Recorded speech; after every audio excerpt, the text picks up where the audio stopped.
All right, guys, we're here to talk to you about our experience at Pop Century Hotel in the Disney World Resort Parks. Disney World Park resorts. The point is, we're just two average people that don't live in Orlando, and so I thought it would be really insightful to share our opinion of Pop Century. Now, me personally, I have done a lot of research before we stayed there, and there were a lot of positive opinions of Pop Century, but you will find that ours is like a little less positive for various reasons. And I'm gonna let him take it away. Okay. So upon us driving there, of course, there's plenty of colorful signs that say this is Pop Century, which is really cute. They seem to have gates to where people are not able just to come on in instantly. You know, people are asking, "What's your name? Are you checked in?" That was really nice that it was gated. Do you have a reservation here? So that's great. That people just can't drive in anytime. So because your doors at Pop Century at least are outward facing, and so sometimes when doors are outward facing, you feel a little less secure. But there was like literally you would have to walk like almost on a highway to get to to walk onto the resort to pass through security. And we used the Disney app, so we was able to check in via the app, so we didn't have to go inside the lobby. Cool. Yeah. We did get there a little early, so they were able to hold our bags while we went to go visit the park. Yes, which was huge plus. Not only hold our bags, they took our bags to our room when our room was assigned, and that was pretty impressive. So I was impressed by that because at the end of a long park day, the last thing you want to do is head back down to the lobby to grab your bags, to haul them up a flight of stairs because we were on the second floor. Yeah.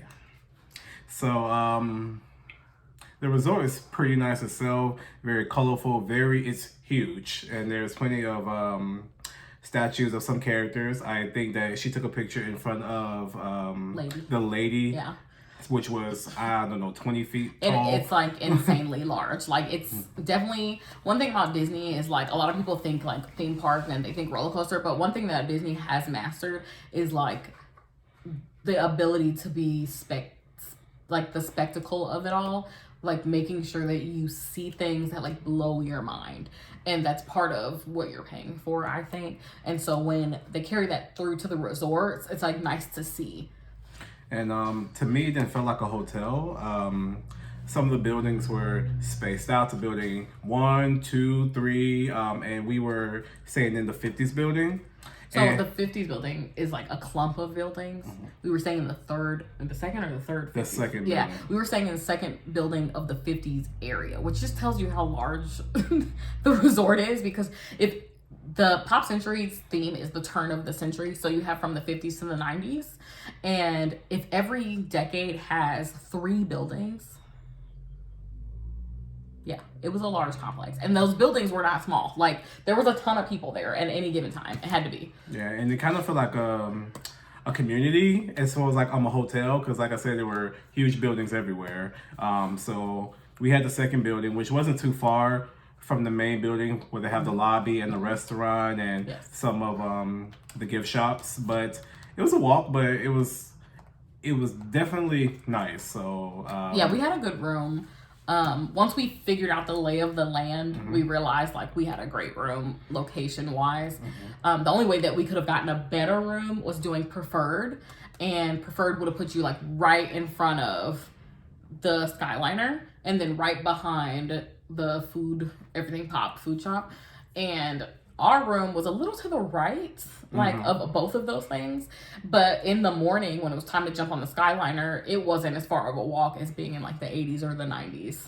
But we also did take Ubers, which is pretty cool that you're able to tell them which parking lot that you're in, whether it's the 50s parking lot, the 70s, the 80s. So it was pretty cool that says I'm at the 50s parking lot and they come directly there. Right. So, and that was super helpful for us because our hotel room didn't overlook the parking lot, but we were the second or third little room away from the parking lot. So once we exited our room, the parking lot was closer than the Skyliner. So sometimes, especially if we were going to Animal Kingdom or if we were going to Ohana at Polynesian Resort, it was just easier to get an Uber there. And it was faster. It was a lot faster. And the room was definitely updated technology-wise, Right, we was able to get inside our room using the magic bands Which we or both using loved. our phone, so we don't have to. At the end of the day, you're not like trying to find patting the yourself card. down, looking for a card. Oh, I left the card in the room. Right, I left get it on the inside table. room. Yeah, I left it on the table at the food place, or it's always on you, and that's one thing. Like, there are things about Disney that I would not upgrade, but having a magic band, I probably will always keep a magic band until they discontinue them, which they've had talks about. But until they discontinue them, I'm gonna keep my magic band. Upon us heading into the room, I wouldn't say it was a very large room, but it did have everything that we needed. It had a queen size bed, which I feel. Yes, it also had a Murphy bed, which we didn't pull that. It was just us. But the bathroom was very nice, plenty of shelf space. The showers were pretty nice. I would say it's definitely a smaller room that we're used to. So definitely, if you get a smaller room, take advantage of the dressers. Put your clothes up inside there. So don't have everything out on the floor like everyone always does with their suitcases. Just put them inside the dressers. I would agree with that. Like, at a typical resort, you have space to like flop your suitcase out and just kind of work through your suitcase as the week goes on or as your vacation goes on. But here, we didn't have space for that per se. And so it would have been easier to unload all the items into the drawers, put the suitcases under the desk, and then work from the drawers instead. But we weren't really used to such a small room. Yeah. And I don't think, I'm one of those people that like in a hotel, I don't need a bunch of space, but I do like a space for my bag to just lay open and I can see the contents of my bag. But I didn't have that here because we had, frankly, because we had a dining room table that we didn't need. That was attached to the Murphy. Yeah, because now that I think about it, like most hotel rooms don't have a dining table inside of them. So maybe if they did away with that, but being in a resort, it's probably super helpful to have for families. I understand that. Everybody doesn't want to eat on the bed, Yeah. So the bed was pretty nice. It was huge as far as height is concerned. Oh my gosh, yes. The bed was so high up off the ground. And I was thinking, like, if we would have undone the Murphy bed, would that one have been as high? Because it was like, I'm pretty sure, I don't know if you guys can tell from my videos, for people who follow me, but it was like a run and a jump type situation because otherwise I wasn't making it on the bed. You. Yeah. for you, I was just like, why is the bed so high when kids are supposed to be sleeping here? Like, where are the kids sleeping? But I think the coolest thing about it was both sides of the bed have their own nightstands and they had so much cubby space. Right. So, that was really nice. So whether you have your phone, you have something to drink with you, there's a lot of room to keep everything right by your bedside. And part of the reason we're saying that is because, as two people who take vacations semi-frequently, you'll find in a room with one bed, or even a room with two beds, the nightstand's in the middle, and you share that nightstand with someone, and it's on the inside of the bed. In this room, there was the bed, and there was two attached, almost like RV style, like nightstands, like they're stuck to the wall, which I mean most nightstands are stuck to the wall, aren't they? I don't know. No. But it was like this one was like in the wall, like it was a build out type situation. So I thought that was pretty cool, and we both really benefited from having our own nightstands. You'd be surprised, like the little things. And I thought the bathroom was amazing too. Oh yeah, I really liked the bathroom space in the bathroom. That's one thing about hotels is like, I feel like some of the bathrooms are not proportionate. Sometimes the room where the toilet is teeny tiny, and then the shower is jumbo, or the shower is tiny, or the shower is small, but the tub under the shower is huge. So this was a stand-up shower. I don't know how that works for children that are really small, because from what I understand, children that are really small don't love to take stand-up showers. I think it's weird. I'm pretty sure you probably could prefer like a room with a tub. Oh, I don't know if they have those there, yeah. Yeah, because I can't imagine a 5-year-old want to take a shower. Yeah, I didn't do too much. I can't imagine. Like, you feel like you're drowning when you're that little. So, like, the water is just, because it was a rainfall. Yeah, so I'm like, I from being that little at some point, can remember it was just a lot to have water, like, on your head while you're showering. Now, I'm definitely not used to the shower and the toilet in the same space. But, I mean, if you're, like, if you're vacationing with a friend, it could be pretty awkward. But since we're married, I had no problem being in there while she's in there. Okay, So that was fine.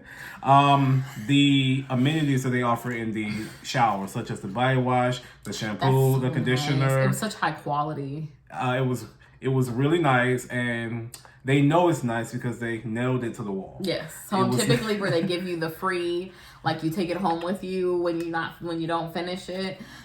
This does not do that. They give you like a really high quality product, and I did end up looking up the brand of the product, and they are expensive products, but they do like staple it to the wall, so where like you can only use it while you're there. So, but they do sell it downstairs in the Pop Century shop. I think it was like maybe $20 for the body wash or conditioner. Yeah. Oh, and that set had an additional. It was a 4-piece set, and I was like, "What's the 4th piece?" I have no idea. Yeah, because there was only shampoo. Maybe the carrying case. Who knows? I don't know, because there was only shampoo, conditioner, and body wash in our hotel, but the pieces that they were selling at the Everything Pop shop downstairs in the lobby had 4 pieces, and I was like, well, what's the 4th thing? But I did decide that I probably will put something like that on like my Christmas list or something. I still am very interested in the products. I just didn't want to buy them in addition to the little haul that we did that you will see after this post. And what was I going to say about the bathroom? Definitely something I would like to buy. Which, like I said, was like $20 a piece. But because of COVID and the pandemic, housekeeping didn't come every day. They came every other day. So, and that's not optional. The only options were to have it every other day or to not have it during the duration of your trip, which from what I understand results in a credit on your account. But I usually need more towels. So I knew already not to opt out. So we got. I don't know how you would be able to do that unless you really kept track of your towels, but I typically don't. I'm the worst in the hotels. So we went through our towels fairly quickly the first day, and so the next day we had to reuse the same towels, and the day after that they replaced it. Right. They did not clean up the room. They only replaced the towels and the cups. That's it. But they changed the garbage. Oh yeah, and that. So the only thing they really didn't do was make up the bed and probably do like an actual like cleaning of the main area, which is fine because when you're running out of the room in the morning, I don't really feel comfortable with people moving my stuff around, even though it's not like I had stuff all over the place. Before we left, I made sure to shift all the stuff to one place, but I'd rather people just not do that. I do appreciate the service that they do have, but I know how people are used to getting a thorough cleaning and a turn down service, so I know how that could kind of throw you off if you leave with the bed a little messy and you come back and the bed's still messy, And besides, this is pretty much the size of the room, which was a negative for me. The ability with the thermostat was definitely a problem. Yeah. It seemed to be motion censored, which works economically, but it's not, it doesn't really work for the person who's there because it will turn off once you stop moving, and that's when we're asleep. So there were times I would wake up at 2 a.m. sweating.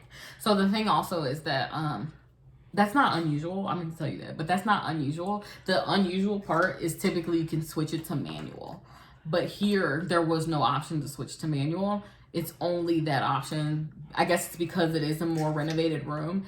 The only option is the option that they gave, which is when you leave and there's no motion, that it turns off, which is fine, kind of, but the sleeping part, so because I'm used to going to so when you go out of the country, remember how sometimes if you go out of the country, if you open the back door, it turns off. So I'm used that to makes sense. I'm used to when you open the door, they think you're leaving, so they turn it off.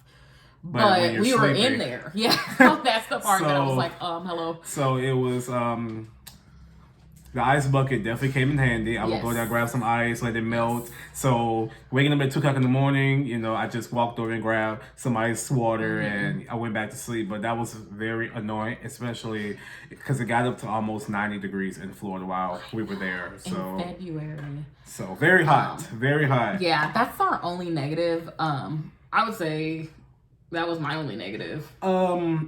Their front desk isn't 24 hours like most resorts. Yeah, and I don't even think that's a COVID thing. I think it's probably just like that. Which is very weird because if something were to happen where I need to call the front desk at say 2 a.m., no one's there to pick up the phone. Right. Which is kind of weird. I'm sure there's somebody, but like, I actually called. No one picked up. Okay, yeah. So. No one picked up. They asked me to leave a message for the next day. Yeah. But no one picked up. I will say, I did notice, like, while we were sitting there on the last day, that there were cast members, like, even showing people how to use the app and, like, explaining, like, the basics of Disney to people. And I was like, that's really nice that, like, they take the time to do that. Because we were trying to figure out, why would you even need a lobby?